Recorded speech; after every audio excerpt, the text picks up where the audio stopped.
अस्सलाम वालेकुम। पीआरसी के फोरम से हम अपना डिसलेक्सिया पर शेड्यूल्ड अपना जो एक लाइव सेशन है वो लेके हम हाजिर हैं और बहुत अच्छा रिस्पांस इस सीरीज का मरियम खान की तरफ से शेयर किए गए पोस्टर्स का हम इसको देखते रहे हैं और बहुत सारे पेरेंट्स की प्राइवेट चैट्स में, हमारी प्राइवेट विंडोज पे, व्हाट्सएप पे और इनबॉक्स के अंदर बहुत सारे क्वेश्चंस और फीडबैक हमारे पास मौजूद है। उस सारे को हमने लाइंड अप किया है और हम आरजू को लेकर आए हैं।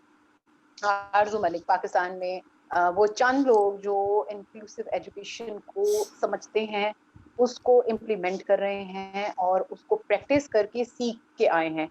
और ये वो उन चंद लोगों में से हैं जिनके बारे में ये कहा जा सकता है कि वो अपने फील्ड के माहिर तरीन नामों में से एक हैं। अभी रिसेंटली वो उन्होंने अपना एक स्कूल इंक्लूसिव एजुकेशन का इस्लामाबाद में, जिसमें रेगुलर और जो स्पेशल नीड्स के बच्चे हैं वो साथ साथ पढ़ रहे हैं और वो इस नजरिए के मालिक हैं आरजू के इन दोनों बच्चों को, इन दोनों तरह के बच्चों को, यानी बहन भाइयों को भी और दूसरे बच्चों को भी, सबको साथ साथ लेके चलना चाहिए। तो हम आरजू से अपनी बातचीत का आगाज करते हैं और उनसे हम आज डिस्लेक्सिया के बारे में और उनके एक्सपीरियंस के बारे में, और ये क्या है, कैसे है, इसको कैसे डायग्नोज किया जाए, इसके और फिर जब डायग्नोसिस हो जाए तो इसको आगे कैसे लेके चला जा सके। अस्सलाम वालेकुम आरजू। जी, वालेकुम अस्सलाम। जी आरजू, आप एक मुख्तसरन एक ओवरव्यू मैंने तारुफ आपका दिया है, तो आप अगर अपना एक मुकम्मल तारुफ हमारे ऑडियंस के लिए दे दें कि आपकी क्या क्या स्पेशलिटीज हैं और आपकी क्या क्या एक्सपर्टीज हैं, तो आपकी तारीफ आपकी ही जुबानी हम सुनना ज्यादा पसंद करेंगे। जी, बेसिकली मैं एजुकेशनल साइकोलॉजिस्ट हूँ और मेरा अराउंड 25 इयर्स का एक्सपीरियंस है कनाडा में। प्रोफेशनल लाइफ मेरी सब कनाडा में ही गुजरी है और वहीं से मैंने पढ़ा भी है और इस फील्ड में काम भी किया। और बस एक मेरा विज़न था कि पाकिस्तान में इंक्लूसिव एजुकेशन के बारे में बहुत सारे लोगों को नहीं पता, बल्कि मेजॉरिटी को नहीं पता, और ये कितनी इम्पॉर्टेंट है। और जो बच्चे डिसेबिलिटीज़ के साथ हैं उनको मेन स्ट्रीम में लेकर आना, क्योंकि मुझे अपने कल्चर का पता है, यहाँ पर स्पेशल नीड्स के बच्चों को बहुत ज़्यादा अहमियत नहीं दी जाती, उनको उतनी इम्पॉर्टेंस या आप कह लें कि इज़्ज़त नहीं दी जाती जिसको वो डिज़र्व करते हैं। तो और इंक्लूजन का जो कॉन्सेप्ट है वो पाकिस्तान में ये समझा जाता है कि सिर्फ स्पेशल नीड्स के बच्चों को ही जब आप मेन स्ट्रीम के स्कूल्स में ले आते हैं तो वो इंक्लूजन होती है, जबकि इंक्लूजन का मतलब बिल्कुल फ़र्क है। इंक्लूजन का मतलब है कि जितने भी छोटे ग्रुप्स हैं किसी भी सोसाइटी में, फॉर एग्ज़ाम्पल पाकिस्तान में जितनी भी मार्जिनलाइज्ड ग्रुप्स हैं, उन सब को जब हम मेन स्ट्रीम में शामिल करते हैं, दैट इज़ कॉल्ड इंक्लूजन। मिसाल मैं दूंगी, जिस तरह औरतें हैं, तो सबसे बड़ा ग्रुप है पाकिस्तान में जिनको इंक्लूड नहीं किया जाता बहुत सी चीज़ों में। हमारी औरतें 50%, अराउंड 50% हमारी पॉपुलेशन है पाकिस्तान में औरतों की, लेकिन उतनी परसेंट जो है औरतें हैं वो काम नहीं कर रही हैं। तो ये होल कॉन्सेप्ट है इंक्लूजन का। डिसेबिलिटीज़ के हवाले से ये है कि ऑफ कोर्स जितने भी बच्चे हैं, चाहे उनकी डिसेबिलिटी किसी भी किस्म की हो, वो फिज़िकल भी हो सकती है और इंटेलेक्चुअल चैलेंजेस भी हो सकते हैं, वो जैसी भी है, उन बच्चों को मेन स्ट्रीम में दूसरे बच्चों के साथ पढ़ने का मौका दिया जाए, ताकि वो भी अपने आप को एक सोसाइटी का हिस्सा समझ सकें और वो कंट्रीब्यूट कर सकें सोसाइटी में। तो इस विज़न के साथ मैंने अपना ये स्कूल स्टार्ट किया है इस्लामाबाद में, और यहाँ पर हम हर तरह के बच्चों की नीड्स को कैटर करते हैं, रिगार्डलेस उनकी क्या स्पेशल नीड्स हैं, जिसमें डिसलेक्सिया वाले बच्चे भी शामिल हैं। और उसका डायग्नोसिस, इवन जितनी भी लर्निंग डिसेबिलिटीज़ हैं उनका डायग्नोसिस, उनकी टेस्टिंग भी मैं करती हूँ। उसके अलावा ऑटिज़म का डायग्नोसिस भी मैं करती हूँ, और अपने स्टाफ को ट्रेन भी मैंने ख़ुद किया है। और इंशाल्लाह जैसे जैसे हमारे स्कूल की पॉपुलेशन बढ़ती जाएगी और स्टाफ की पॉपुलेशन बढ़ती जाएगी, तो उसी तरह से मैं उनको ट्रेन भी करूँगी और सोसाइटी में भी ये अवेयरनेस फैलाने की कोशिश अभी भी मैं करी और इंशाल्लाह आइंदा भी करूँगी। जी आरजू, हमें खुद से कुछ आगे इनिशिएट करेंगी, या हम क्वेश्चंस के ऊपर जाना शुरू करें, या आप थोड़ा सा बेसिक हमें मैं आइडिया आप देंगी? थोड़ा सा जी मैं आपको थोड़ा सा आइडिया दे देती हूँ कि डिसलेक्सिया जो है वो क्या है, और इसको हम किस तरह से एड्रेस कर सकते हैं अगर हमारे करीब के लोगों में, हमारे बच्चों में, या हमारी फैमिली के बच्चों में, या अगर हम प्रोफेशनल्स हैं तो हम अगर पढ़ा रहे हैं तो वहाँ पे अगर हमें किसी ऐसे बच्चे का सामना करना पड़ता है तो हम किस तरह से उसकी नीड्स को पूरा कर सकते हैं। तो पहली बात जो हमने याद रखनी है, जो बहुत इम्पॉर्टेंट है, वो ये है कि हर बच्चे की जो ने जो भी अपने रास्ते, जिन रास्तों पे उन्होंने चलना होता है, हर बच्चे का रास्ता फ़र्क होता है। उनकी, जिसे इंग्लिश में कहते हैं कि each child has different hills to overcome and different ways to do this. यानी एक तो वो फेस जो उसने करना है अपने रास्तों को, अपने रास्ते में आने वाली पहाड़ों को, उनको किस तरह से फेस करना है, और किन रास्तों पे चलना है। मतलब रास्ते भी उसके डिफरेंट होंगे और उसका तरीका भी डिफरेंट होगा। तो हर बच्चे पे हम ये चीज़ अप्लाई कर सकते हैं, ये सोचे समझे बगैर कि उसकी स्पेशल नीड्स हैं या नहीं है। पर्सनली मैं ये बिलीव करती हूँ कि हर इंसान की स्पेशल नीड्स हैं, हर इंसान की कुछ ऐसी नीड्स होती हैं जो दूसरे लोगों से फ़र्क होती हैं, और इंसान जो है वो यूनिक है। हर इंसान यूनिक है। जिस तरह हमारे थंब प्रिंट्स जो हैं वो डिफरेंट हैं, इसी तरह हम कैरेक्टर्स के हिसाब से भी हम फ़र्क होते हैं। इसी तरह से बच्चों में भी यही चीज़ है कि वो डिफरेंट होते हैं। अब डिस्लेक्सिया जो है उसकी डेफिनेशन मैं एक सिंपल सी बता देती हूँ कि dyslexia is defined as an unexpected difficulty in learning to read. अब रीडिंग की जो डिसेबिलिटी है, कि एक ऐसी डिफ़िकल्टी जो बच्चा फेस करता है रीडिंग में, उसको डिस्लेक्सिया कहा जाता है। Dyslexia takes away an individual's ability to read quickly and automatically. जैसा हम आसानी से कोई भी चीज़ पढ़ सकते हैं उर्दू में, इंग्लिश में, या किसी और ज़बान में, लेकिन डिस्लेक्सिया का शिकार बच्चे उनमें रीडिंग बहुत ज़्यादा वो अच्छी नहीं कर सकते। अब इसमें भी इससे ये मतलब नहीं लिया जा सकता कि हर वो बच्चा जो रीडिंग नहीं कर पा रहा उसको डिस्लेक्सिया है, क्योंकि इसमें बहुत केयरफुल होने की ज़रूरत है। कई दफ़ा बच्चे की आई साइट वीक होती है, उस वजह से भी ठीक बच्चा है। नहीं पढ़ रहा। तो सबसे पहले जो, मतलब पेरेंट्स और प्रोफेशनल्स को मैं सबसे पहले जो बात कहती हूँ वो ये कहती हूँ कि जब भी आप देखें कि कोई बच्चा कोई भी मुश्किल फ़ेस कर रहा है, फॉर एग्ज़ाम्पल रीडिंग में, तो सबसे पहले उसका फ़िज़िकल एग्ज़ाम होना चाहिए। अगर वो रीडिंग नहीं कर रहा तो उसकी आई साइट चेक करवाना सबसे बड़ी ज़िम्मेदारी है पेरेंट्स पे।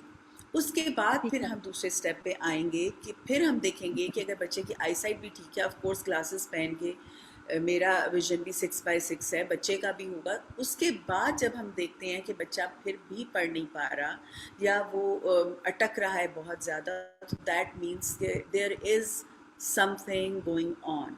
बट इवन देन हम उसको लेबल नहीं कर सकते।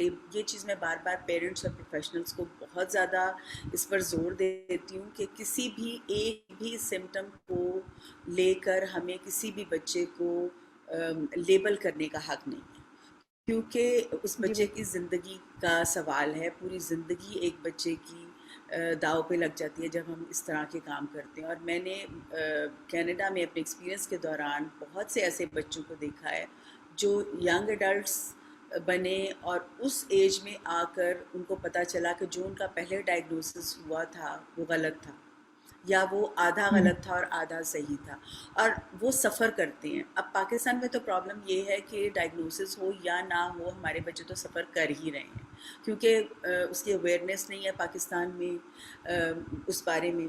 यहाँ मैं ये ऐड करना चाहती हूँ, मतलब आप पेरेंट्स की इंफॉर्मेशन के लिए, जो बहुत इम्पॉर्टेंट है, कि पाकिस्तान में जितनी भी डिसेबिलिटीज़ हैं उनके बारे में कोई रिसर्च नहीं है, हमें उनके प्रेवलेंस के बारे में नहीं पता।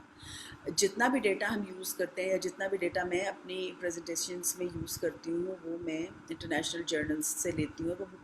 वो जो रिसर्च है वो डिफरेंट कंट्रीज़ में हुई होती है, और वो सारी कंट्रीज़ जो हैं वो डेवलप्ड कंट्रीज़ हैं। लेकिन ठीक जनरली है। ये कहा जाता है कि डिसेबिलिटीज़ जो हैं पूरी दुनिया में, उसके साथ जो लोग हैं वो 15% हैं, मोर और लेस 15%, जिसमें डिसलेक्सिया वाले बच्चे या लोग भी शामिल होते हैं।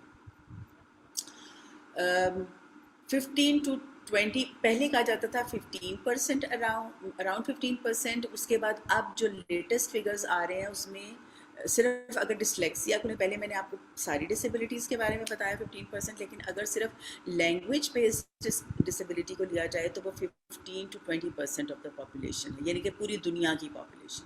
तो इसको अगर हम पाकिस्तान पे अप्लाई करते हैं तो it's going to be the same, मतलब इतना ज़्यादा फ़र्क नहीं होगा, 15 to 20%। डिसलेक्सिया इज़ तो द मोस्ट कॉमन।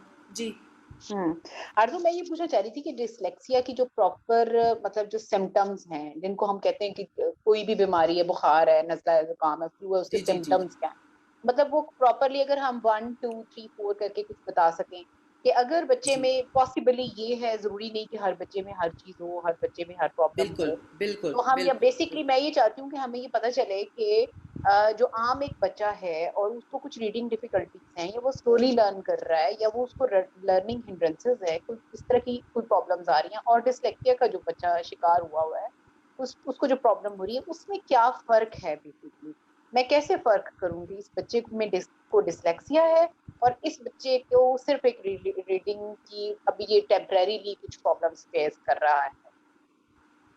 अच्छा, उसमें ये है कि रीडिंग में जो टेम्परेरी प्रॉब्लम्स होते हैं वो तो बिल्कुल अर्ली ईयर्स में होते हैं ना, जब बच्चे रीडिंग सीख रहे होते हैं।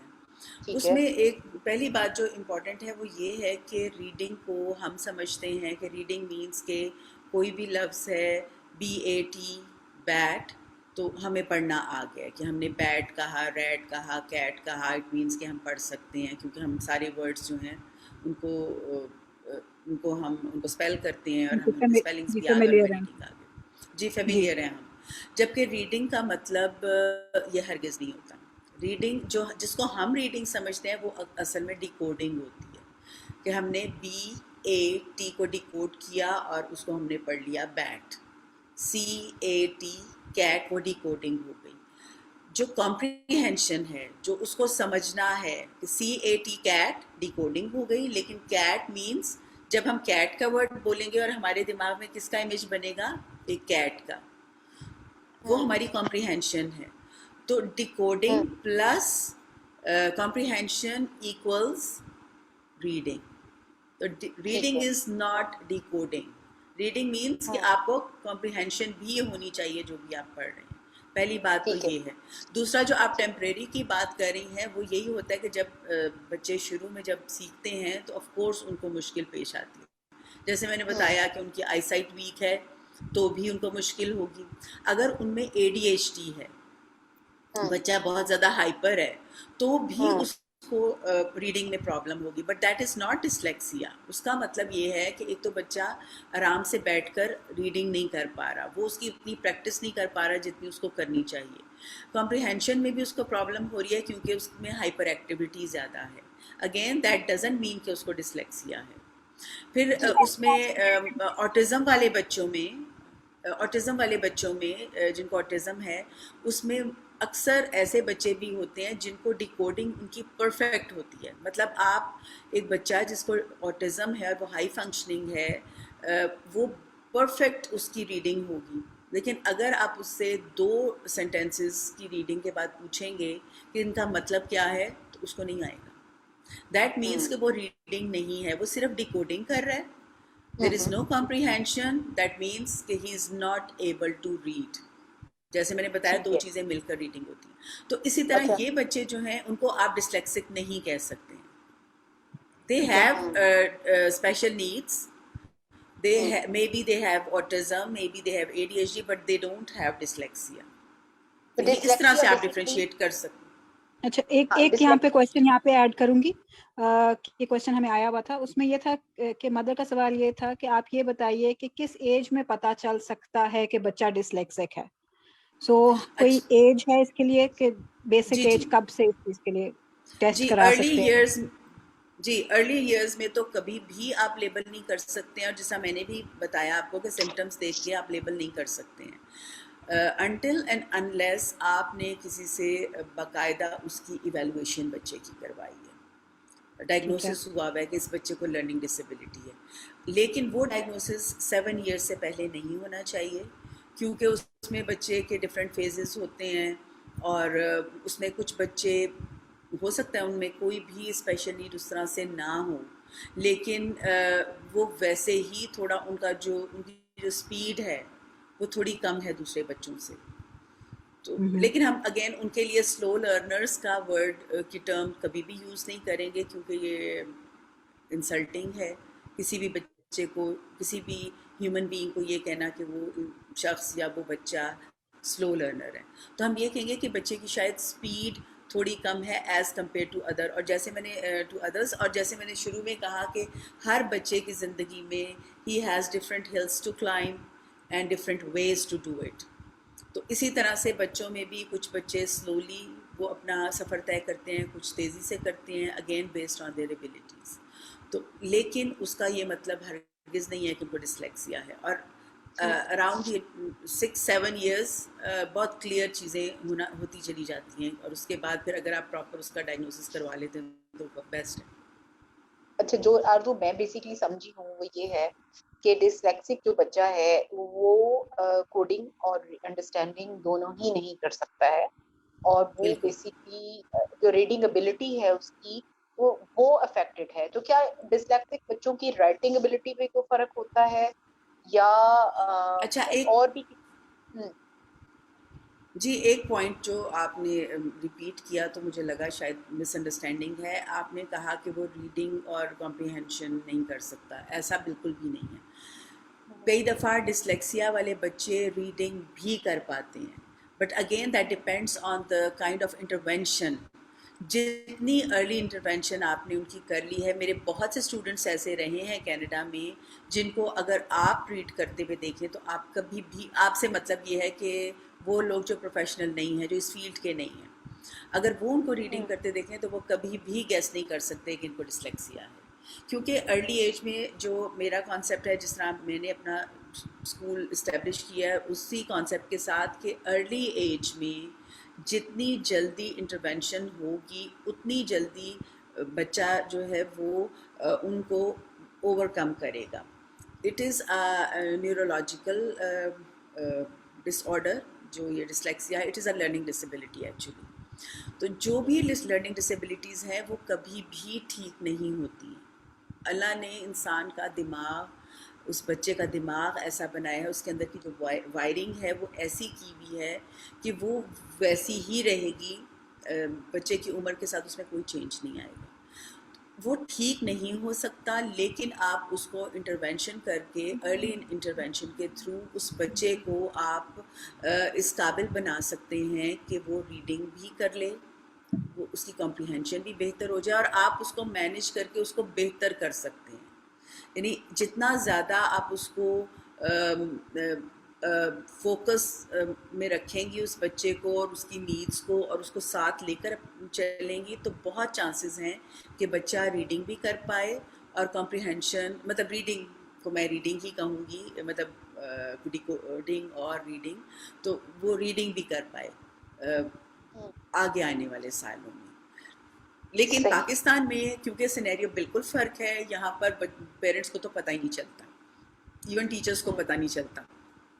बच्चा बड़ा हो गया, और बच्चा किस तरह से बड़ा होता है वो एक बहुत ही दुख वाली सिचुएशन होती है। और मुझे अपना याद है, जब मैं स्कूल जाती थी पाकिस्तान में, तो मेरे साथ जो बच्चे थे जो मुझे अब याद आते हैं, और उनको कहा जाता था ये नालायक हैं, ये पढ़ते नहीं हैं, ये बहुत केयरलेस हैं, मतलब जितने भी, जी बिल्कुल, और बुरे लफ्ज़ इस्तेमाल करना, जिस तरह आजकल स्लो लर्नर्स का वर्ड भी बहुत, ये टर्म बहुत ज़्यादा पाकिस्तान में यूज़ होती है, ये तब भी होती थी। और अब मैं सोचती हूँ कि अल्लाह ने किसी बच्चे को डफर डम नहीं बनाया, सिर्फ ये है उसकी स्पेशल नीड्स हैं, अगर उसको कोई लर्निंग डिसेबिलिटी है, अगर हम उसको बिल्कुल अर्ली इयर्स में ही डिटेक्ट कर लेते हैं और उसको हम मैनेज करना शुरू कर देते हैं, और बच्चे को वो स्ट्रैटेजीज़ दे देते हैं कि वो अपने में स्किल्स डेवलप कर लेता है उस स्पेशल नीड को फेस करने की या उसको मैनेज करने की, तो उसकी जो पढ़ाई वाली ज़िंदगी है, वो स्टूडेंट लाइफ जो है, वो बहुत ही बेहतर हो सकती है। बेसिकली आरजू, अगर हम अपने बच्चे में परसिस्टेंटली कुछ ऐसी चीजें देख रहे हैं जो उसको लर्निंग में, किसी भी किस्म की लर्निंग में वो प्रॉब्लम कर रही हैं, और वो परसिस्टेंटली वहाँ प्रेजेंट है, पूरी कोशिश के बावजूद या करने बिल्कुल के बाद, तो हमें 6-7 ईयर्स की एज में उनका एनालिसिस करवा लेना चाहिए। बिल्कुल उनकी इवैल्यूएशन फ़ौरन होनी चाहिए। टीचर्स को बहुत विजिलेंट होना चाहिए, पेरेंट्स को बहुत होना चाहिए, और जिस एज से भी वो देख लेते हैं कि कोई हमें लग रहा है कोई चैलेंज है इस बच्चे की ज़िंदगी में, तो वो फिर उनका वो जिसको कहते हैं ना कि बहुत क्लोजली उसको ऑब्ज़र्व करता रहना चाहिए, अपनी रडार में आ जाना चाहिए वो बच्चा, पेरेंट्स के भी और टीचर्स के भी। और फिर अराउंड द एज ऑफ 6-7 उसकी इवैल्यूएशन भी हो जानी चाहिए। लेकिन इसका मतलब ये नहीं है कि आप इवैल्यूएशन का इंतज़ार करें, उसको लेबल भी नहीं कर रहे और इवैल्यूएशन का इंतज़ार कर रहे हैं। इंतज़ार आप करें, but at the same time आपको इंटरवेंशन राइट अवे स्टार्ट कर देनी चाहिए। मेरे स्कूल में भी जो मैं आपको एक मिसाल ये दूंगी कि मैंने उसका डे केयर और प्री स्कूल से इसीलिए स्टार्ट किया है कि जो बच्चे भी हमारे पास आएंगे उनके पेरेंट्स, ऑफ कोर्स पाकिस्तान में तो ये अवेयरनेस है ही नहीं है, तो हम जब उन बच्चों को साथ लेकर चलेंगे और जैसे जैसे बच्चे की ग्रोथ हो रही है हम उसको देख रहे हैं, और उसी वक्त हम डिटेक्ट कर सकते हैं कि किस बच्चे में हमें कोई चैलेंज लग रहा है, कोई ऐसी डिसेबिलिटी नज़र आ रही है, और हम उसी वक्त पेरेंट्स को ऑन बोर्ड ले लें, उनसे डिस्कस करें और फिर हम वहाँ से लेकर चलें ताकि वो बच्चा अपना फुल पोटेंशियल अचीव कर सके, और वो जिसे कहते हैं ना कि फॉलिंग थ्रू क्रैक्स, वो ना हो कि बच्चा फेल हो रहा है, और फेलियर को फेस कर करके वो बच्चे इतने ज़्यादा यूज टू हो जाते हैं कि उनके लिए फिर वो कोई ख्वाहिश ही नहीं रहती है कुछ किसी चीज़ को अचीव करने की, उनमें वो इंथुजियाज्म ही नहीं रहता। तो उस चीज़ के लिए अर्ली इंटरवेंशन जो है ना वो बहुत इम्पोर्टेंट है। अच्छा अर्जुन, अर्जु, एक सवाल है। जी जी जी यास्मीन। जी, मेरा सवाल ये है कि डिसलेक्सिया जो है वो ये जो कंडीशन है ये बाय बर्थ किसी बच्चे में प्रेजेंट होती है या कोई एक्सटर्नल ऐसे अवामिल होते हैं जिनकी वजह से वो बच्चे पे इस तरह असर पड़ता है कि बच्चा इस फेज में चला जाता है? क्योंकि हमारे यहाँ खास तौर पर पाकिस्तान में जो पढ़ाई का सिस्टम है वो हम जानते हैं कैसा है, बच्चों पर बहुत ज्यादा जबर किया जाता है, और जो बच्चा अगर नहीं सीख पाता किसी वजह से, तो उसके लिए भी बच्चों को मुख्तलिफ तरीके से बच्चों को ही डांटा जाता है, इस बजाय इसके कि टीचर्स स्ट्रेटेजी चेंज करें अपनी, वो बच्चे को फोर्स करते हैं कि वो नहीं सीख पा रहा। तो उसमें अक्सर ऐसा भी होता है कि घर का माहौल फिर बच्चों को ऐसा मिल रहा होता है कि तुम बार बार क्यों फेल होते हो, तुम्हें लिखना नहीं आता, बच्चों को ब्लेम किया जा रहा होता है। तो क्या इस वजह से भी डिसलेक्सिया हो सकता है? डिसलेक्सिया इसमें से किसी भी वजह से नहीं होता है। एग्जैक्ट कॉजेज़ जो हैं वो अभी भी नोन नहीं है, मतलब क्लियर नहीं है, लेकिन जो ब्रेन की इमेजरी ली गई है, डिफरेंट स्टडीज़ हुई हैं जो वेस्ट में, उसमें जो एक डिसलेक्सिया वाले बच्चे का और एक नॉर्मल बच्चे का ब्रेन की जब स्टडी की जाती है तो उससे ये चीज़ें सामने आई हैं कि एक्चुअली जो ब्रेन की वायरिंग है वो that is different from neurotypical child. तो बेसिक जो है उसमें ये है। लेकिन हाँ, वो जो आप बात कर रही हैं कि बच्चे को कहा जा रहा है बार बार, तो उसमें ये हो सकता है कि वो डिसलेक्सिया तो नहीं होगा बच्चे को, लेकिन उसमें जब कॉन्फिडेंस नहीं होगा तो हो सकता है वो ऐसी गलतियाँ करना शुरू हो जाए जो आगे जाकर पेरेंट्स या टीचर्स को लगे कि बच्चे को डिसलेक्सिया है, जस्ट बिकॉज कि उस बच्चे में कॉन्फिडेंस नहीं है। तो वो रीडिंग पूरी क्लास के सामने उसके लिए रीडिंग करना बहुत मुश्किल होगा, even though he can read, मतलब उसको कोडिंग भी बिल्कुल ठीक है, उसकी कॉम्प्रिहेंशन भी बिल्कुल ठीक है, लेकिन लफ्ज़ उसके मुंह से नहीं निकल रहे हैं क्योंकि उसमें कॉन्फिडेंस की कमी है। तो वो शक हो सकता है कि वो डिसलेक्सिया है, लेकिन इन चीज़ों से डिसलेक्सिया नहीं होता, इट इज़ बाय बर्थ। और ये जेनेटिक आपको थोड़ा सा है या जी जेनेटिक, एग्जैक्टली ये जेनेटिक ही है, हम्म। लेकिन इसके होने में और भी हो सकते हैं। Most of the time genetic है, कुछ केसेस में ऐसा हो सकता है कि वेस्ट में आपको पता है अल्कोहल का यूज़ बहुत ज़्यादा होता है, तो अगर पेरेंट्स में से कोई भी एक अल्कोहलिक है तो उसमें बहुत ज़्यादा चांसेस होते हैं कि बच्चे में डिसलेक्सिया या इससे मिलती जुलती कोई और डिसेबिलिटीज़ आ जाएं, न्यूरोलॉजिकल डिसऑर्डर्स आने के चांसेस बहुत ज़्यादा हो जाते हैं। तो और टॉक्सिक जो जिस तरह से ये केमिकल्स होते हैं, कोई ऐसी केमिकल्स की फैक्ट्री में कोई औरत काम करती है जहाँ पे वो बहुत ज़्यादा सूंघती रहती है इस तरह की टॉक्सिक किस्म के केमिकल्स को, उसकी वजह से ड्यूरिंग प्रेगनेंसी अगर उसका एक्सपोजर है उससे हो सकता है, लेकिन मोस्ट ऑफ द टाइम ये जेनेटिक है। यहाँ पे मैं थोड़ा सा आपको सिम्टम्स बता दूँ डिसलेक्सिया के, ताकि पेरेंट्स को और प्रोफेशनल्स को थोड़ा पता चल जाए कि इसके अलावा, मतलब एक तो ऑब्वियस सा मैंने जो सबको ही पता है कि बच्चा जो है वो रीडिंग नहीं कर पा रहा, लेकिन उसके अलावा और भी बहुत से छोटी छोटी चीज़ें हैं जो मेरा ख्याल है कि पेरेंट्स को और प्रोफेशनल्स को जहन में रखनी चाहिए। उसमें पहला तो ये है कि बच्चा आपको अपेरेंटली बिल्कुल नॉर्मल लगता है, बल्कि नॉर्मल के अलावा बिल्कुल बहुत इंटेलिजेंट है आपका बच्चा, बहुत क्रिएटिव है, हर लिहाज से आउटगोइंग है, स्पोर्ट्स में शायद वो बहुत ज़्यादा अच्छा हिस्सा लेता है, वो पेंटर बहुत अच्छा है, वो गेम्स वीडियो गेम्स बहुत अच्छी खेलता है, लेकिन रीडिंग में उसको आकर बहुत प्रॉब्लम हो रही है या राइटिंग में बहुत प्रॉब्लम हो रही है। फैमिली हिस्ट्री है, अगर पेरेंट्स में से किसी एक को डिसलेक्सिया है या ग्रैंड पेरेंट्स में, कई दफ़ा ग्रैंड पेरेंट्स में नहीं तो ग्रैंड फादर के भाई को था, डिस्टेंट रिलेटिव्स में हो सकता है। फिर सबसे इम्पॉर्टेंट चीज़, जब बच्चा छोटा होता है उसके जो माइलस्टोन्स हैं कि इस एज में बच्चे ने बैठना शुरू किया, इस एज में बच्चे ने चलना शुरू किया, बोलना शुरू किया। आपको पता है, मदर्स को भी पता होता है कि अच्छा around this age the child should be sitting, baby should be sitting, 6 महीने की एज में। अगर वो बच्चे ने उस एज में बैठना नहीं शुरू किया और वो 10 महीने की एज में उसने बैठना शुरू किया, अगर उसने वॉक करना शायद 20 महीने की एज में किया है और वो लेट है, तो उसमें फिर हमें ये इस बात पे, मतलब हमें हमारे लिए वो रेड फ्लैग्स होने चाहिए एज पेरेंट्स कि शायद कुछ वहाँ पर मौजूद है, something is going on but we don't know कि क्या है, लेकिन कुछ है जो सही नहीं है। फिर बच्चा बोलने में देर लगाता है, बैबलिंग जिस एज में शुरू होती है वो बच्चा उस एज में बैबलिंग नहीं कर रहा है, और वो शायद 1 साल के होने के बाद जब बच्चे 1-2 वर्ड्स बोलना शुरू हो जाते हैं उस वक्त उस बच्चे ने बैबलिंग शुरू किया। तो ये बहुत बड़ा साइन होगा इस बात का कि हो सकता है, मैं ये नहीं कह रही हूँ कि सिर्फ डिसलेक्सिया का साइन होगा, वो किसी भी चीज़ का रेड फ्लैग हो सकता है, इवन ऑटिज़म का हो सकता है, लेकिन किसी भी डिसेबिलिटी के ये सब सिम्टम्स जो हैं ये हो सकते हैं।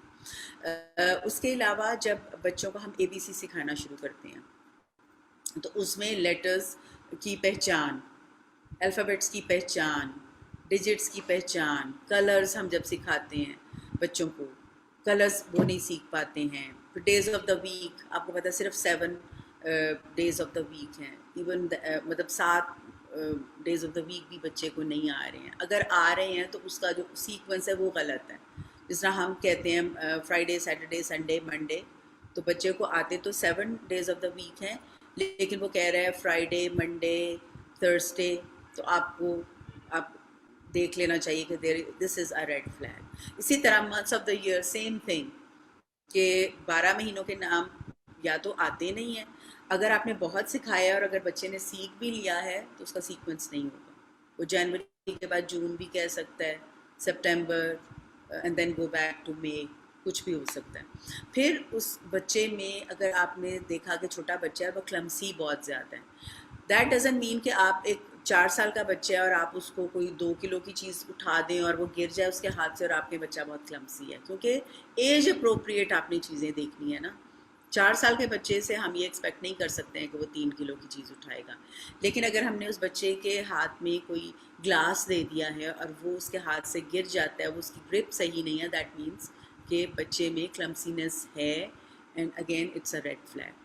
फिर लेफ़्ट राइट में डिस्टिंग्विश करना, जिस तरह अर्ली ईयर्स में बहुत सी पोइम्स ऐसी होती हैं, बच्चों को सिखाया जाता है कि राइट हैंड कौन सा है, लेफ़्ट हैंड कौन सा है, और आपने अभी देखा होगा अपनी इर्द गिर्द लोगों में, बहुत से लोग शायद आपने देखे हों जो एडल्ट लाइफ में भी उनको राइट लेफ़्ट की पहचान नहीं होती, आप उनको कहीं लेफ़्ट मुड़ना है वो राइट मुड़ रहे होते हैं, तो this is again it's a sign.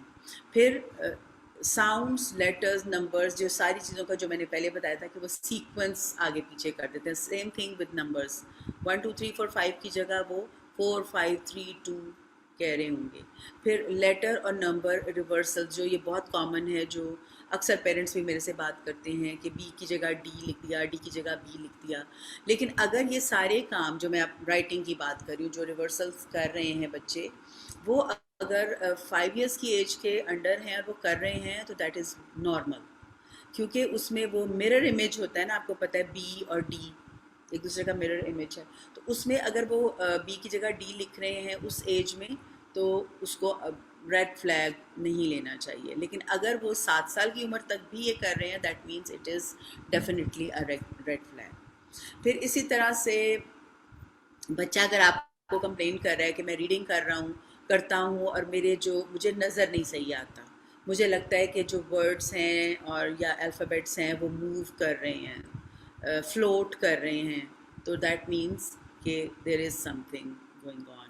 फिर जब बच्चा लिखता है तो उसके स्पेलिंग्स बहुत ही वियर्ड किस्म के होते हैं। मतलब जिस तरह डॉग की जगह DOG की जगह हो सकता है वो DUG लिखे, इवन दो कि आपने बहुत मेहनत किया और उसको DOG ही सिखाया है, तो बहुत ही वियर्ड किस्म के उनके स्पेलिंग्स होते हैं। और फिर जो साउंड्स हैं वर्ड्स में, उनकी जो फोनोलॉजी है, जिस तरह साउंड्स में और आगे पीछे भी साउंड्स का भी रिवर्सल, जिस तरह बटन को डबन कहना, ये भी एक रेड फ्लैग है। फिर अगर अच्छा, आप बच्चे को रीडिंग का जी बीच जी में मैं इंटरप्ट कर रही हूँ कि बेसिकली बहुत सारी चीजें ऐसी होती हैं, जैसे मैंने बिल्कुल अभी पहले भी आपसे पूछा कि बहुत सारी चीजें ऐसी हैं, जैसे उल्टे लफ्ज बोलना, टेम्परेरी की बहुत सारे बच्चे लर्निंग प्रोसेस के अंदर कर रहे होते हैं। तो ये बिल्कुल इसमें मुझे जो समझ आ रही है बात की वो ये है कि ये इम्पोर्टेंट है कि बच्चा कंटिन्यूसली ये चीज बिल्कुल लेके चल रहा हो, और बिल्कुल ये मतलब थोड़ी सी प्रोलॉन्ग्ड हो, यूजुअली से प्रोलॉन्ग्ड हो, तो फिर हमें अलर्ट होने की जरूरत है। क्योंकि बिल्कुल। शुरू शुरू में तो बच्चे कुछ ना कुछ वर्ड्स को फंबल भी करते हर हैं, बच्चा, उनको मतलब बहुत से बच्चे, हर बच्चा और नहीं सब लेकिन कुछ कर रहे बहुत से होते हैं। बच्चे ये करते हैं। और ये बेसिक जो गलतियां बच्चे करते हैं, बी और डी वाली, सी को उल्टा हम्म, लिख देना, ये बहुत से बच्चे करते हैं। इट डजंट मीन के पेरेंट्स जो हैं वो ठीक एकदम है। से अच्छा, पैनिक अब अटैक ये किसी को होना क्वेश्चन शुरू मेरा जी ये है आरजू के, अब जब हमने डायग्नोसिस कर लिया या हम अलर्ट हो गए और हमें लगा कि something unusual is going on, फिर हमें बीइंग इन पाकिस्तान, अब आप पाकिस्तान में देख रही हैं सिस्टम्स को, स्कूल सिस्टम्स को और मुख्तलिफ तरह के प्रोफेशनल्स को, तो हमें अपने एरिया के किस किस्म के डॉक्टर्स के पास, क्योंकि पाकिस्तान में बहुत सारी PRC की जो ऑडियंस है वो रूरल एरियाज में भी रहती है, ऐसे एरियाज में भी रहती है जहाँ पर अवेयरनेस तो मतलब बहुत ही दूर की बात है। वहां पे तो शायद अगर कोई ये कह दे कि मेरे बच्चे को कोई प्रॉब्लम है, तो लोग उसको ही पागल करा देंगे कि तुम क्या छोटी छोटी बातें और उनको लेके तुमने जहनी मरीजी बना दिया, बच्चे को पागल ही कहने शुरू कर दिया। तो क्या करना चाहिए माँ को, उस माँ को जो एक रिमोट एरिया में रहती है और उस माँ को जो एक बड़े शहर में रहती है, वो कौन सी ऐसी चीजें हैं जिनको वो स्टेप्स हैं जिनको उसको लेना चाहिए? डायग्नोसिस हो गया या वो अलर्ट हो गई है, डायग्नोसिस भी नहीं कहती हूँ कि अलर्ट हो गई है कि there is some red flags, तो क्या स्टेप्स मदर्स के पास होने चाहिए? अच्छा, पाकिस्तान में जो रिमोट एरियाज़ में मदर्स या पेरेंट्स जो रहते हैं, उनको क्या करना चाहिए है, उनके लिए तो ऑफ कोर्स वो किसी प्रोफेशनल तक तो उनकी पहुंच ही नहीं होगी। ये है कि अगर 7 साल तक वो ये रेड फ्लैग्स देख रही हैं मदर्स, और ऑफ कोर्स वो किसी के पास जा नहीं सकती हैं, वो किसी बड़े शहर में शायद वो नहीं जा पाती हैं, तो उनको फिर ये समझ लेना चाहिए कि कोई ऐसा चैलेंज है उनके बच्चे की ज़िंदगी में जिसको उनको सपोर्ट देनी है। वो जो भी चैलेंज है बच्चे को, वो पेरेंट्स ने भी उसको सपोर्ट करना है, और वो सपोर्ट सिर्फ ये नहीं करना है कि उसको बैठ के आप पढ़ा रहे हैं या उसको ज़्यादा टाइम दे रहे हैं, बल्कि उसको इमोशनली भी सपोर्ट करना है। जो फेलियर्स उस बच्चे की ज़िंदगी में आ रहे हैं उनको भी बच्चे को फेस करना सिखाना है, उसके इमोशंस को स्टेबल रखने का काम, उसको सपोर्ट देना, उसको इनकरेज करना, हर स्टेप पे इनकरेज करना कि अगर वो बच्चा नहीं कर पा रहा तो it's not the end of the world, it's not a big deal, हम फिर भी इस पर काम करते रहेंगे, हम हिम्मत नहीं छोड़ेंगे। इनकरेज करना बच्चे को, सबसे ज़्यादा ज़रूरत जो बच्चे को होती है अपने पेरेंट्स की तरफ से, वो एक इमोशनल सपोर्ट की ज़रूरत होती है। और वो जितनी ज़्यादा आप अर्ली ईयर्स में देना शुरू कर दें बच्चे को, स्पेशली उसको जिसका कोई चैलेंज भी है, तो वो बहुत ज़्यादा उससे ज़िंदगी बच्चे की बेहतर रहती है, और वो अपने जो चैलेंजेस हैं उनको बहुत अच्छे से फेस भी कर पाता है। जो बड़े शहर के पेरेंट्स हैं उनमें ऑफ कोर्स बहुत से एजुकेशन साइकोलॉजिस्ट मैंने सुना है कि पाकिस्तान में हैं, बड़े शहरों में हैं, मैं उनको जानती नहीं हूँ लेकिन मैंने सुना हुआ है कि हैं। और आपको सिर्फ ये देखना है, क्योंकि मैंने देखा है कि क्वालिफाइड लोग कम हैं और उनको जी देखना है बिल्कुल कि ऐसे उनकी ही। क्वालिफिकेशन क्या है, उसको देखकर फिर आप उनके पास जाएं, उनसे इवैल्यूएशन करवाएं। और बहुत इम्पॉर्टेंट चीज़ जो मैंने देखी है वो ये है कि जो भी टेस्टिंग हो रही होती है वो पाकिस्तान में बहुत से लोगों को नहीं पता कि कौन से टेस्ट किए जा रहे हैं बच्चे के। जो गलत प्रैक्टिसेस में इन्वॉल्व हैं लोग, जो अपने आप को प्रोफेशनल्स भी कहते हैं, वो टेस्टिंग भी गलत कर रहे हैं। इवन जो टेस्ट यूज़ करते हैं वो भी गलत हैं, वो आउटडेटेड भी हैं। और बल्कि मैंने तो देखा 2 टेस्ट जो मेरी नज़र से गुजरे हैं वो एग्जिस्ट ही नहीं करते हैं। पता नहीं कहाँ से उन्होंने वो फोटोकॉपीज़ निकाल ली हुई हैं और वो एक ही टेस्ट हर किसी को दिए जा रहे हैं और वो टेस्टिंग हो रही है। बस तो मुझे वो लगता है ये ज़रूर सब चेक करें आप। गूगल से निकल आता है, तो फिर उसके अंदर से हम उसको बिल्कुल, इस्तेमाल तो कर रहे वो होते हैं। ज़रूर आप, बिल्कुल ऐसा भी हो सकता है। तो आप बस ये ज़रूर आप रखें कि जो पढ़े लिखे पेरेंट्स हैं, एक तो क्वालिफ़िकेशन जिसके पास गए हैं, और उनका जो टेस्ट है वो कौन सा टेस्ट कर रहे हैं, और वो ध्यान रखें। फिर जो आपको रिज़ल्ट्स मिलते हैं उसको ध्यान से पढ़ें, और फिर जिस प्रोफेशनल के पास भी आप गए हैं उनको कहें कि अब वे फॉरवर्ड क्या है। यहाँ तक हमें पता चल गया, जिस तरह अब हमें डायग्नोसिस हो गया कि हमें माइग्रेन है, तो अब उसके बाद हमने क्या करना है। इस तरह लर्निंग डिसेबिलिटी है तो उसके बाद हम किस तरह से सपोर्ट कर सकते हैं। सेम टाइम पे जो बच्चे की टीचर्स हैं उसके साथ आप कंटिन्यूसली उसके साथ आप उसके साथ कम्युनिकेट करते रहें। बच्चे का अगर आप उनकी इवैल्यूएशन करवाई है वो उसके टीचर्स को पता होने चाहिए, स्कूल में पता होना चाहिए प्रोफेशनल्स को, ताकि वो भी मैक्सिमम सपोर्ट दे सकें। और जो जो चीज़ें आप उसके बारे में सीखते हैं, और ऑफ कोर्स आप अगर किसी प्रोफेशनल के पास जाते हैं इवैल्यूएशन के लिए, किसी एजुकेशन साइकोलॉजिस्ट के पास, तो वो आपको हर स्टेप पे गाइड करेगा। वो प्रोफेशनल यानी कि वो आपके बच्चे की टीचर को भी गाइड कर सकता है, वो आपको भी गाइड करेगा, वो बच्चे को भी गाइड करेगा, वो उसका आईईपी प्लान भी बना के दे सकता है आपको, बच्चे की टीचर्स को, ताकि उसको पढ़ाई में भी मुश्किल ना हो, और वो उसके मुताबिक उसका जो प्लान है, लर्निंग प्लान है, वो डेवलप कर सकते हैं एजुकेशनल साइकोलॉजिस्ट। तो इसमें यह है कि बहुत आसानी हो जाती है, बच्चे की ज़िंदगी भी आसान हो जाती है। उसको फेलियर का सामना अगर करना भी पड़े तो उस बच्चे में इतनी हिम्मत होती है कि वो कर पाता है, और उसके हिसाब से उसकी जो वर्कलोड है स्कूल में उसको भी कम किया जा सकता है। इवन उसके एग्ज़ाम्स में भी उसका वर्कलोड कम किया जा सकता है, और बहुत तरीके से उसको अकोमोडेट किया जा सकता है। बहुत सारे तरीके हैं। पाकिस्तान में सिर्फ ये है कि हमारा सिस्टम ऐसा है कि इसमें रिजिडिटी बहुत ज़्यादा है। मतलब टीचर कह रही है कि 3 घंटे में ही आपने अपना एग्ज़ाम पूरा करना है, या 2 घंटे हैं तो उसी में करना है। हालांकि डिस्लेक्सिया वाले बच्चों को हमेशा थोड़ा एक्स्ट्रा टाइम देना चाहिए। उनको अगर क्वेश्चन पेपर की समझ नहीं आ रही है तो आप उसको टेक्निक सिखा सकते हैं, हाइलाइटर को यूज़ करने की टेक्निक सिखा सकते हैं। इवन ऑन स्पॉट टीचर उसको हाईलाइट करके, कीवर्ड्स को हाईलाइट करके बच्चे को बता सकता है कि दिस इज़ द क्वेश्चन और ये हमारे कीवर्ड्स हैं और इससे आपने क्वेश्चन को समझना है, the question that the child needs to answer. तो वो सारी जो स्ट्रेटजीज हैं ना वो साथ साथ चलती हैं। मतलब आप ट्यूटरिंग करवा सकती हैं किसी एजुकेशनल साइकोलॉजिस्ट से अपने बच्चे की, तो उसमें ये होता है कि ट्यूटरिंग नहीं कहेंगे हम इसको, रिमीडियल सेशन कहेंगे, क्योंकि उस ट्यूटरिंग तो होती है ना जिसमें बच्चे का सिर्फ होमवर्क करवाते हैं और उसको ट्यूटरिंग कहते हैं। लेकिन रिमीडियल सेशन में होमवर्क नहीं करवाया जाता बल्कि स्ट्रैटेजीज सिखाई जाती हैं बच्चे को, ताकि वो अपनी स्किल्स डेवलप कर सके और अपनी जो भी डिसेबिलिटीज़ हैं उनको एड्रेस कर सके। अच्छा आरजू, अब हम ना क्वेश्चंस जो हमारे पास आए हुए फेसबुक पे हम वो लेते जाएंगे। जी एक तो पहले ये बताइए कि जैसे अभी हम बात कर रहे हैं जो बेस के ऊपर है कि अभी बच्चा छोटा है और हमें पता चला है और हमने उसको प्रोसेस करना शुरू कर दिया और हैंडल कर लिया। कुछ बच्चे ऐसे होंगे जो कि इस वाले फेज से निकल गए हैं, जो अब मैट्रिक तक पहुंच रहे हैं या उससे भी आगे जा रहे हैं, और वो वहां पे आपको पता है प्रेशर और बढ़ जाता है कि एक पूरे प्रोसेस को उसी तरीके से करना है, तो फिर हम उसमें से निकल सकते हैं। तो ऐसे बच्चों के लिए क्या this is the end of the world? आप क्या कहती हैं? आपको ऐसे लगता है कि जो बच्चे नहीं ये कर पा रहे, पढ़ाई में कोप अप नहीं कर पा रहे हैं, क्या ये डिसलेक्सिक पूरी दुनिया में बस फेलियर्स हैं या कुछ अच्छी स्टोरीज भी हैं? नहीं, इसमें अच्छी स्टोरीज भी हैं और फेलियर्स वहाँ पे हैं जहाँ पर इंटरवेंशन नहीं है। अर्ली नहीं है या बाद वाली नहीं है, वहाँ पे ऑफ कोर्स फेलियर्स भी होंगे। और बात यह कि हम मुसलमान हैं, हमारा तो पहला ईमान ये है ना कि अल्लाह बेहतर करता है या अल्लाह हमारी मदद करता है।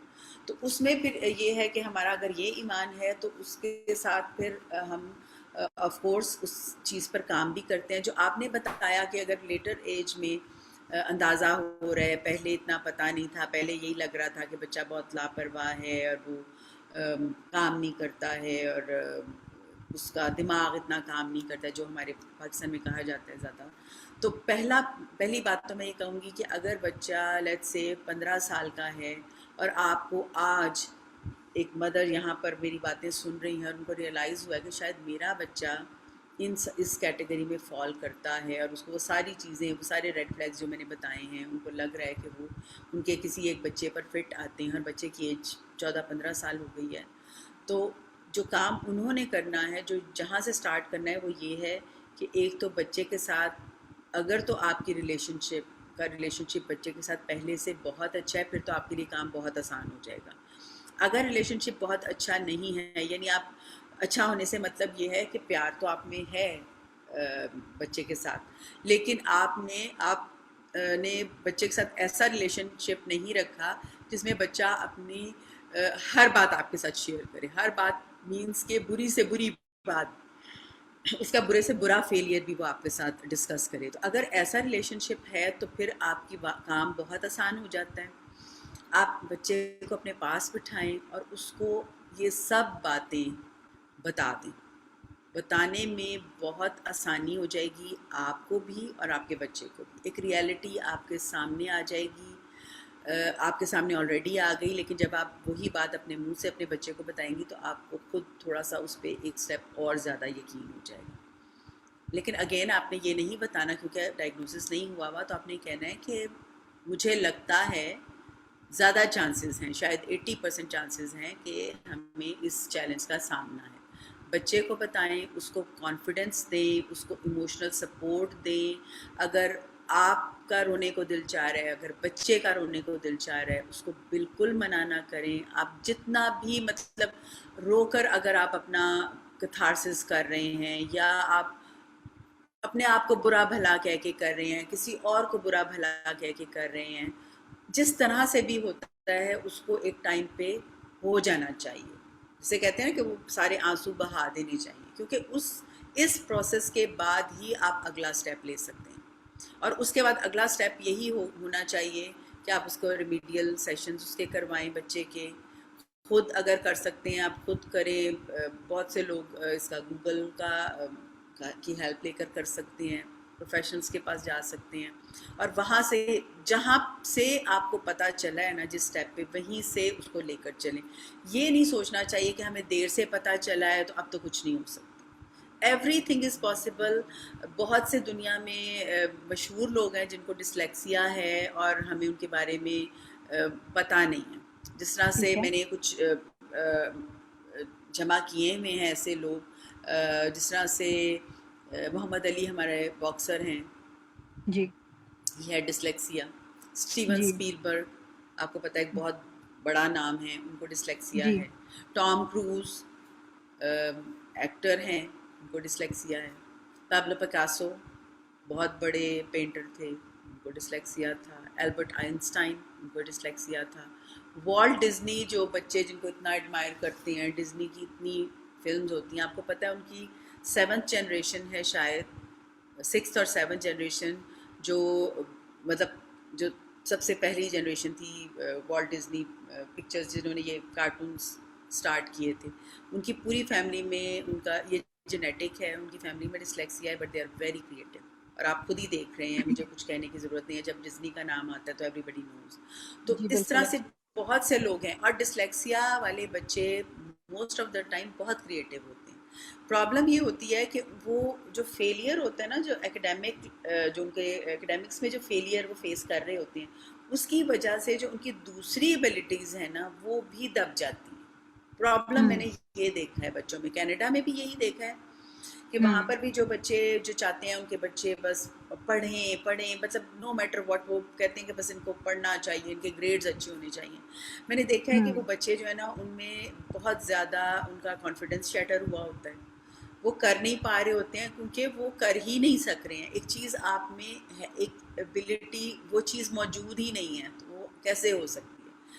आप मैनेज कर रहे हैं, आप उसको इंटरवेंशन कर रहे हैं, अगर अर्ली एज से करें ऑफ कोर्स थोड़ा बहुत उसको मैनेज करना आ जाता है, लेकिन 100% चीज़ नहीं होती है जो हम चाहते हैं।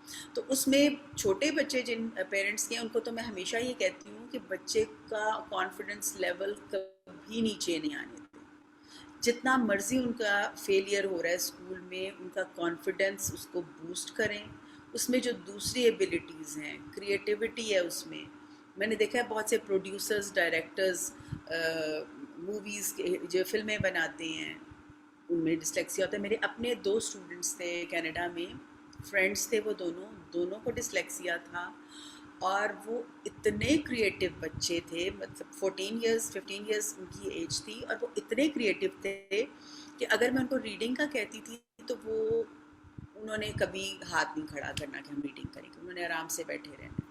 राइटिंग की कोई बात है, उन्होंने आराम से बैठे रहना। लेकिन the minute I suggested something creative कि आप कोई वीडियो बना लें, कोई टॉपिक मैं दे रही हूँ, और बस वो शुरू हो जाते थे। और उनकी इतनी ज़बरदस्त वीडियोस थी, एंड आई विश कि मेरे पास वो वीडियोस होती और मैं आपको दिखा सकती, लेकिन वहाँ पे कॉन्फिडेंशियलिटी की वजह से हम अपने स्टूडेंट्स की वीडियोस शेयर नहीं कर सकते, तो मैं अनफॉर्चुनेटली शेयर नहीं कर सकती। लेकिन इतनी ज़बरदस्त वीडियोस उनकी होती थी तो मुझे यकीन नहीं आता था कि ये 15 साल के बच्चों ने बनाई।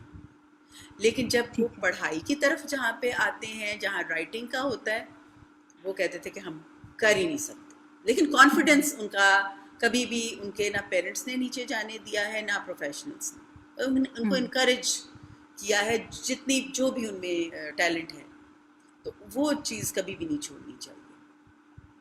ठीक है आरजू, अब ये थोड़े से क्वेश्चंस हैं जो हमारे पास इस वक्त रिसीव हो रहे हैं हमारे पास, हम थोड़ा मतलब उनको ब्रीफली आंसर करते जाएंगे। जो एरिया जुबैर हैं वो पूछ रही हैं कि 12 साल की है उनका बेबी जो है, बेटा है बेटी, वो बी और डी में गलती करता है, और मगर सिर्फ यही है इशू, सिर्फ अभी यही है। बाकी जितनी भी उन्हें सिम्टम्स सुने हैं उन्होंने या हमने डिस्कस किए हैं पहले पिछले वीक में, उसमें से और कुछ भी नहीं है। बी और डी के अंदर सिर्फ अभी वो मिरर इमेजिंग कर रहा है।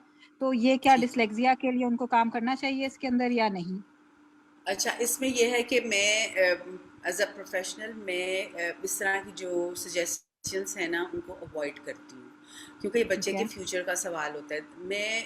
मुझे बच्चे के बारे में कुछ पता नहीं है, मतलब I don't even know the gender, जिस तरह आपने कहा कि लड़का है या लड़की है, एज, फिर उसका बैकग्राउंड, वो सब मेरे पास होना चाहिए। मैं बच्चे से मिलकर उसको उससे लिखवा कर, मतलब बहुत डिफरेंट तरीके होते हैं, उसके बाद ही मैं कुछ सजेस्ट कर सकती हूँ कि इनको उस लाइन पे सोचना चाहिए या नहीं सोचना चाहिए।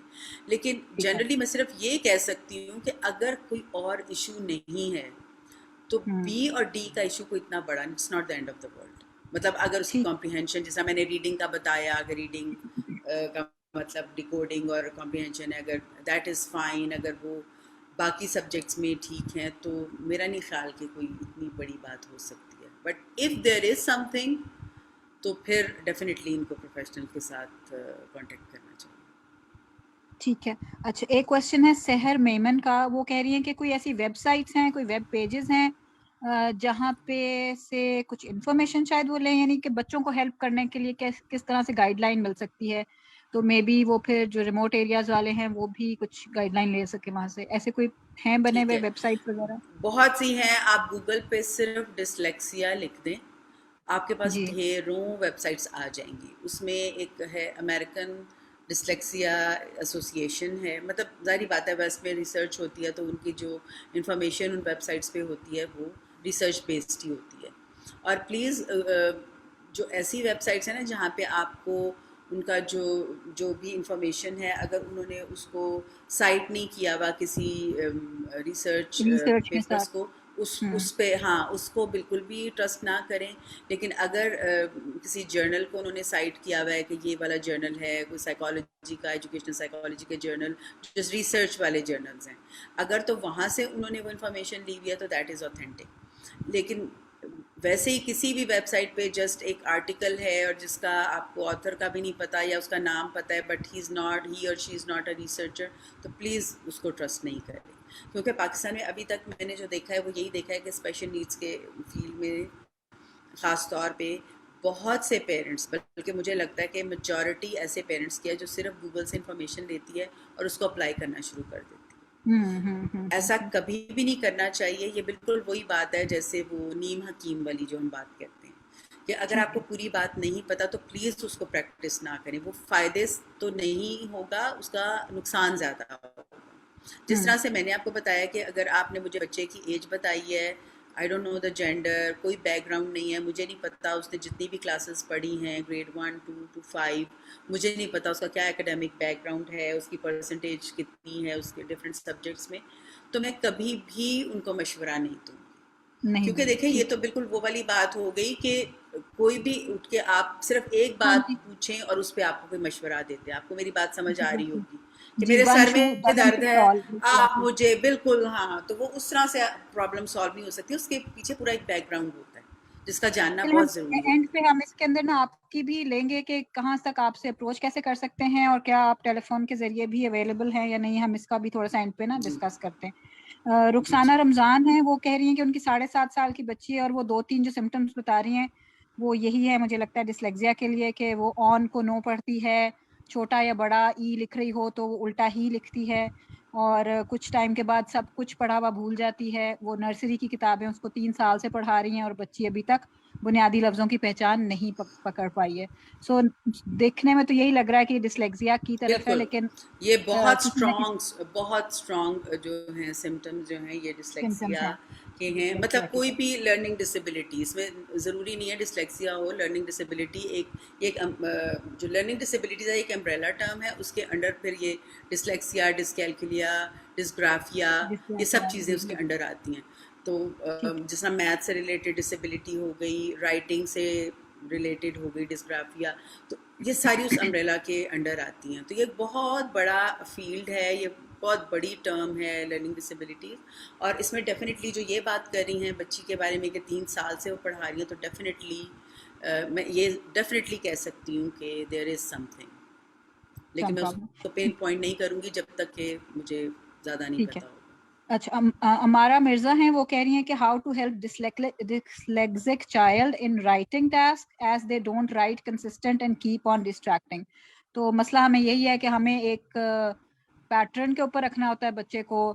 2 घंटे के अंदर 4-5 होमवर्क्स कराने होते हैं, और माएँ अनफॉर्चुनेटली पता नहीं समझते हुए या बगैर समझते हुए, जब वो समझ भी रहे हैं कि मसला है बच्चे के साथ, तो फिर भी हम उसी स्पीड पे पुश करते रहना चाहते हैं। हम चाहते हैं कि बाकी रेस के सारे बच्चों के साथ मुकब्बल एक घोड़े की तरह दौड़ता जाए बच्चा। तो क्या ऐसे पॉसिबल है जो बच्चा डिस्लेक्सिया से डील कर रहा है, अगर उस पर ये प्रेशर बिल्ड किया जाए कि वो लिखता जाए तो उसको आखिरकार वो लिखना शुरू कर देगा? ऐसा कभी भी नहीं होगा। और बल्कि प्रेशर से तो जो अच्छा भला बच्चा भी होगा ना डिस्लेक्सिया के बगैर वाला भी, वो भी अपसेट हो जाएगा। तो मैं तो इस बात पे बिलीव ही नहीं करती हूँ कि आप बच्चे को प्रेशराइज करके कोई काम करवा सकते हैं। वो कोई सुपर बच्चा होगा जिसको इतना ज़्यादा वो इमोशनल अब्यूज़ में इसको कहती हूँ, जब पेरेंट्स बहुत ज़्यादा बच्चों के पीछे पड़े होते हैं और उनको 2-2 घंटे बिठाए रखते हैं, तो मेरे नज़दीक वो इमोशनल अब्यूज़ है। एक तो मैं होमवर्क के वैसे ही अगेंस्ट हूँ। तो ये है कि जो ख़ास तौर पे जो लर्निंग डिसेबिलिटीज़ वाले बच्चे हैं, जिसमें ये सारी जो भी मैंने आपको नाम लिए डिस्लेक्सिया और डिस्ग्राफिया वगैरह, तो उसमें अगर आपको लगता है कि आपके बच्चे को है तो कभी भी उसको प्रेशराइज़ ना करें। पहली बात तो ये है कि अपने आप को रियलिटी में ले आएँ। जो पहला स्टेप है ना, वो तो मैं पेरेंट्स को कहती हूँ कि प्लीज़ बी रियलिस्टिक, कि ये एक रियलिटी है, ये मौजूद है, ये रिस्पॉन्सिबिलिटी है जो अल्लाह ने आप पे डाली है। पहली बात तो ये है। और लंबे लंबे सांस लें, बिल्कुल हियर टू स्टे, और लंबे लंबे सांस लें, अपने आप को रिलैक्स करें। और उसके बाद दूसरा, जब आप रिलैक्स होंगे तो आपका बच्चा खुद ब खुद ही रिलैक्स होगा, क्योंकि बच्चे आपसे सारी चीज़ें एब्जॉर्ब कर रहे हैं। आप रिलैक्स हैं वो भी होंगे, आप हाइपर हुए में आप डांट रहे हैं तो बच्चा भी अपसेट हो जाएगा। दूसरी बात ये है कि जो बच्चे को 2 घंटे बिठाना, अब अगेन वही वाली बात है कि एज अप्रोप्रिएट, 4 साल के बच्चे को आप 1 घंटा नहीं बिठा सकते, पॉसिबल ही नहीं है, क्योंकि उसका जो अटेंशन स्पैन है वो इतना ज़्यादा नहीं होगा। तो हर एज के हिसाब से डिफरेंट टाइम होता है, वो देखें। प्लस जिन बच्चों में लर्निंग डिसेबिलिटीज़ हैं उनमें चांसेस ये होते हैं कि वो इतना उकता जाते हैं अपने फेलियर से कि आप उसको लिखवाए जा रहे हैं बी और वो डी लिखे जा रहा है, तो किस हद तक वो बच्चा गलती करेगा और उसको फेस करेगा। जाहिर बात है वो हर दफ़ा गलत लिख रहा है तो उसको फेस भी तो वो हर दफ़ा ही कर रहे हैं ना, और फिर आपकी फ्रस्ट्रेशन भी उसको नज़र भी आ रही है और वो उसको एब्जॉर्ब भी कर रहा है। तो उसको हमेशा ऐसे बच्चों को आप थोड़ा टाइम इंगेज करें, उसको लंबे टाइम तक इंगेज मत रखें। जिस तरह 10 मिनट्स अगर आपने उस बच्चे के साथ काम किया है, इवन दो फेलियर वो गलत करे जा रहे, लेट हिम गो, बच्चे को छोड़ दें थोड़ी देर के लिए रिलैक्स करने के लिए, फिर दोबारा उसको लेकर आएँ। 10 मिनट्स आपने पढ़ाया, उसने जो भी काम, जो होमवर्क, जिस तरह आप कह रही हैं प्रेशर है, होमवर्क करना है, थोड़ा सा करवाया, उसको थोड़ा सा टाइम दिया, फिर करवाया, फिर टाइम दिया, यानी उसकी ब्रेक्स बहुत ज़्यादा उसको दी, ताकि उस बच्चे का जो वो कर रहा है वो किस मुश्किल में कर रहा है। क्योंकि मैं इमेजिन कर सकती हूँ, मैंने अपनी आंखों से ऐसे बच्चों को काम करते देखा और वो फ्रस्ट्रेशन मैंने देखी हुई है बच्चों की। तो उनको बहुत ज़्यादा प्रेशराइज नहीं करें कि वो 2 घंटे बैठ कर वो सारा काम ख़त्म करें। आप उस 2 घंटे के काम को 4 घंटे में भी कर सकती हैं ब्रेक्स के साथ। जिस तरह पेरेंट्स ने, मदर्स ने खुद भी तो खाने पकाने होते हैं, काम करने होते हैं, तो उसमें बच्चे को भी साथ साथ ब्रेक देती जाएं। अच्छा आप ये कर लिया, अच्छा ठीक है। जरूरी नहीं है कि हम सारी गलतियां बच्चे से ही करेक्ट कराएं। मतलब बच्चा अगर बेड को DEB लिख रहा है और थोड़ी देर बाद बेड को बैड लिख रहा है, क्योंकि डिसलेक्सिक जो होते हैं, डिसलेक्सिया के बच्चे जो होते हैं वो एक ही स्पेलिंग एक ही पेज पे 4 तरह के 4 स्पेलिंग्स भी लिख सकते हैं जी, एक ही पेज के ऊपर। सो जरूरी नहीं है कि आप उसको तमाम आप ही उसकी करेक्शंस कराएंगे, ये भी गलत लिख दिया फिर मिटाओ, आप लेट गो अच्छा, एक ये भी बाद में इरेज करके ठीक कर ले, खुद से क्या चला जाएगा। इसमें कुछ भी नहीं होता। और इसमें दूसरा इंपॉर्टेंट पॉइंट जो मैं कहना चाह रही थी, एक तो मेरा ये पॉइंट था जो मोस्ट इम्पॉर्टेंट था कि पेरेंट्स को रियलिस्टिक होना चाहिए ताकि उनकी फ्रस्ट्रेशन ट्रांसफ़र ना हो बच्चों में। दूसरा पॉइंट जो इम्पॉर्टेंट है वो ये है कि फ़ौरन बच्चे के टीचर्स के साथ कम्युनिकेट करें, क्योंकि हमारे तो जो टीचर्स हैं उनको भी वो भी ट्रेंड नहीं है डिसेबिलिटीज़ के हवाले से। तो आप उनके साथ कम्युनिकेट करें और उनको भी एजुकेट करें अगर वो उनकी ट्रेनिंग नहीं हुई भी तो। और most of the time they are not trained. तो जितना आप अपने आप को एजुकेट करें साथ साथ, क्योंकि मैंने बहुत से पेरेंट्स पाकिस्तान में देखे हैं जो मेरे साथ शेयर भी करते हैं कि उन्होंने अपने आप को एजुकेट किया फिर टीचर्स को भी किया। तो द बेस्ट वे यही है कि आप अपने आप को करें, साथ साथ उसकी टीचर्स को करें, और उन टीचर्स से भी रिक्वेस्ट करें कि प्लीज़ अगर वो इस तरह मिस्टेक कर रहा है तो उसको इग्नोर करें, क्योंकि this is going to happen all the time. हर दफ़ा तो वो डांटेगी भी नहीं, इंसान थक जाता है। तो उसको इग्नोर करें इन गलतियों को और उसको मार्जिन दें, उसको उस पर एक तरह से उसको रोक के ना रखें, उसको आगे जाने दें। तो यह है कि अगर आप जितना ज़्यादा टीचर्स के साथ शेयर करेंगे तो उससे भी आसानी बहुत पैदा होगी। ऑफ कोर्स जो स्टैंडर्डाइज टेस्ट हैं, जिस तरह मैट्रिक का टेस्ट है, बोर्ड के टेस्ट हैं, उसमें मुझे नहीं पता पाकिस्तान में क्या मतलब क्या करते हैं, क्या सलूक इन बच्चों के साथ होता है। इन बच्चों के साथ तो पहले ही बहुत बुरे सलूक हो रहे हैं, मुझे पता है। लेकिन जो स्टैंडर्डाइज टेस्ट हैं वो नॉर्थ अमेरिका में भी उनके अगेंस्ट बहुत हम लोग बात करते हैं कि वो नहीं होने चाहिए। लेकिन उसमें फ़र्क ये है पाकिस्तान से कि वहाँ पर एटलीस्ट बच्चों को जिनके पास डिसेबिलिटीज़ हैं उनको एटलीस्ट एक्स्ट्रा टाइम दिया जाता है, एक्स्ट्रा सपोर्ट दी जाती है। जैसा रीडिंग कॉम्प्रिहेंशन का जिनको प्रॉब्लम है उनको क्वेश्चन पढ़ के उसको एक्सप्लेन भी किया जाता है। ये क्वेश्चन है, हमने इसको एक्सप्लेन भी कर दिया, अब आपने इसका आंसर करना, and then they are given extra time. तो मतलब एटलीस्ट कुछ तो सपोर्ट मिल जाती, even though I think that is not enough at all. लेकिन फिर भी मैं समझती हूँ कि पाकिस्तान से 10 गुना बेहतर बात है। पाकिस्तान में तो कुछ भी नहीं है ना, मतलब कोई सपोर्ट नहीं। बिल्कुल ऐसे कुछ। एक सवाल है अतीबा वहीद का, जिसमें वो पूछ रही हैं कि ADHD और डिसलेक्सिया में रिलेशनशिप है या नहीं, मतलब एक है तो दूसरा होगा, या अगर ADHD है तो बच्चा डिसलेक्सिया भी देखेगा, या फिर ऐसा कुछ नहीं है रिलेशनशिप आपस में? अच्छा, बहुत सी, ये बहुत इम्पोर्टेंट पॉइंट था जो मैं पहले भी इस पे बात करना चाह रही थी कि डिसेबिलिटीज़ में बहुत सी चीज़ें कमोबिड होती हैं। यानी कि कमोबिड का मतलब है कि दो डिसेबिलिटीज़ इकट्ठी भी एग्जिस्ट कर सकती हैं। अब जिस तरह, इसीलिए मैं कहती हूँ कि हमेशा प्रोफेशनल से बात करें कि क्योंकि गूगल आपको बहुत ज़्यादा गाइड नहीं करता as a professional. Google professional नहीं है, वो सिर्फ इंफॉर्मेशन आपको देता है। सर दो चीज़ें जैसा इन्होंने क्वेश्चन किया, ADHD और डिसलेक्सिया, बहुत चांसेस हैं कि ऐसा हो कि दो कंडीशंस इकट्ठी हों। इसी तरह ऑटिज्म प्लस डिसलेक्सिया भी हो सकता है, इसी तरह ऑटिज्म प्लस ADHD भी हो सकता है, इसी तरह डिस्ग्राफिया प्लस ADHD भी हो सकता है। तो कोमोबिडिटी के चांसेस बहुत ज़्यादा होते हैं इस स्पेशल नीड्स के वर्ल्ड में, तो ऑफ कोर्स हो सकते हैं। तो कभी भी मतलब उसको आपने आइसोलेशन में कोई भी चीज़ नहीं देखी। नहीं करना। जिस तरह, चलें। बिल्कुल, जिस तरह मैं आपको ये मिसाल दूंगी कि जिस तरह कुछ मदर्स हैं जो हर वक्त इस बात पर बात करती हैं कि बच्चे को ऑटिज्म है, उसको वो पढ़ा रही हैं, वो पढ़ नहीं रहा, वो रीडिंग नहीं कर रहा, तो वो सिर्फ उसको उसी नज़र से देखती हैं जो एक ऑटिज्म वाले बच्चे की नज़र के को देख रही हैं। लेकिन वो ये नहीं सोच रही हैं कि ऑटिज्म तो है, एक कंडीशन तो है, लेकिन ये भी हो सकता है ना उसको साथ डिसलेक्सिया भी हो और वो पढ़ नहीं पा रहा। तो जी ऑटिज्म आपको बिल्कुल। नहीं रोकता है रीडिंग करने से, ठीक डिसलेक्सिया है, रोकता है। तो वो दोनों कंडीशन साथ भी हो सकती हैं, तो ऑफ इकट्ठी कोर्स मौजूद ये, है। जी बिल्कुल।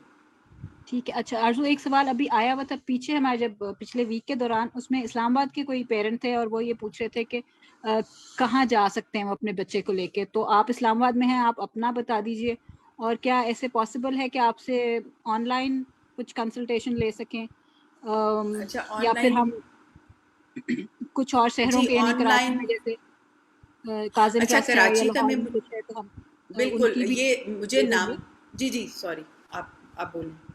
तो हम चाहते हैं कि इस्लामाबाद के लिए आप ज़रूर अपना बता दीजिए, ताकि इस्लामाबाद या इसकी इर्द गिर्द के जो इलाकों के लोग हैं, अगर वो अप्रोच करना चाहें तो डायरेक्टली फिर आपसे कांटेक्ट कर सकें उसके लिए, कि बच्चों को जी स्कूल के लिए भी या अगर चेक कराना है इसके लिए भी।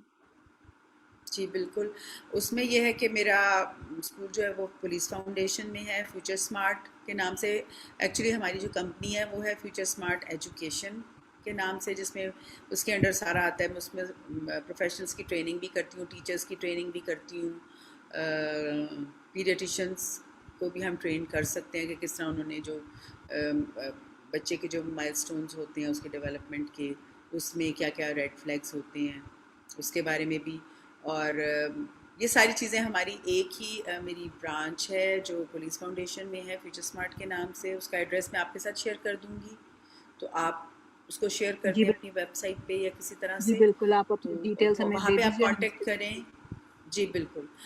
ऑनलाइन मैंने अभी तक तो नहीं किया, लेकिन ऑफ कोर्स अगर कोई रिमोट एरियाज़ के लोग हैं और जो कंसल्टेशन चाहते हैं और उनको लगता है कि उनके लिए ट्रैवल करना आसान नहीं है, तो ऑफ कोर्स हम ऐसा भी कर सकते हैं, ठीक है, तो कोई तो इशू हम नहीं आपकी होगा। आरजू आपकी डिटेल्स वगैरह फॉरवर्ड कर देंगे। हमारा बहुत अच्छा ये जी एक जी घंटा रहा, और बहुत हमने कोशिश की कि बहुत सारे सवालों के जवाबात ले सकें आपसे।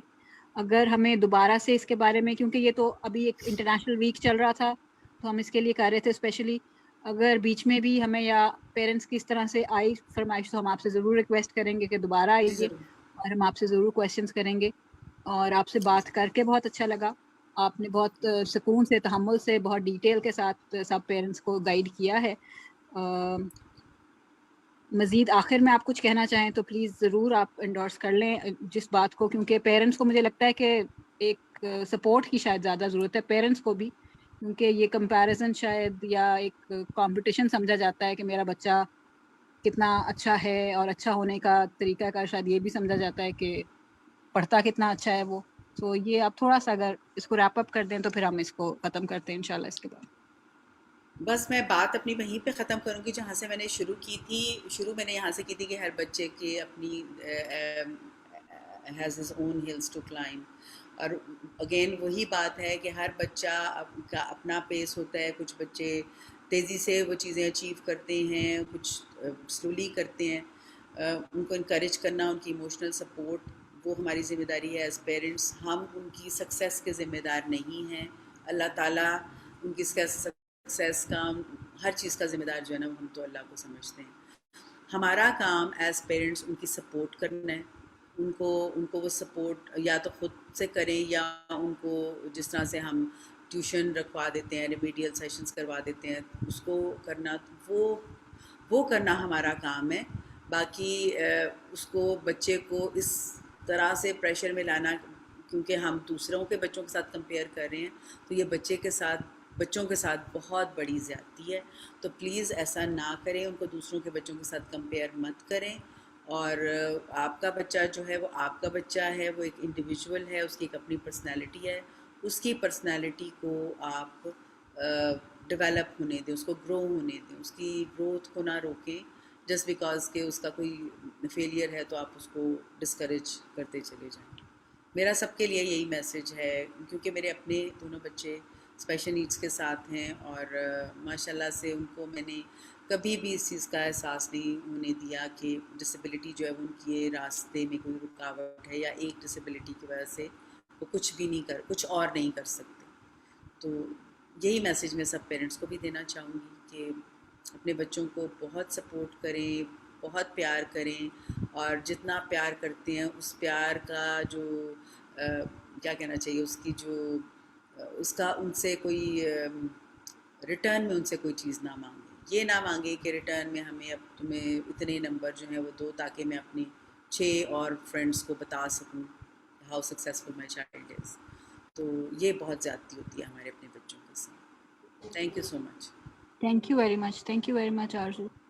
थैंक यू जी, शुक्रिया। अब हम इसको रैप अप करते हैं। आपने अगर ये सुना है सेशन और आपको लगता है कि आपके लिए फ़ायदेमंद रहा है, तो ज़रूर अपने फ्रेंड सर्कल में शेयर कीजिए, बिकॉज़ जैसे ये एक ऐसी डिसेबिलिटी है जो कि पाई जाती है आमतौर पे बच्चों में और समझ नहीं आ रही, और बच्चे बहुत बुरी तरह से मार खा रहे होते हैं, डांट खा रहे होते हैं। तो इन्फॉर्मेशन स्प्रेड कीजिए, ये अवेयरनेस स्प्रेड होगी तो हम इसके ऊपर काम कर सकते हैं। पीआरसी का ये कोशिश थी, एक हफ्ता हमने इस पर थोड़ा सा काम किया है, और हम चाहते हैं कि आप लोग अपना फीडबैक दें, और हम इस तरह के मज़ीद अगर कोई और अवेयरनेस वीक्स कर सकते हैं तो ज़रूर करेंगे इंशाल्लाह हम अपने प्लेटफॉर्म पे। Thank you very much Aarzoo, thank you for joining in. Thank you thank you for the session. अस्सलाम वालेकुम।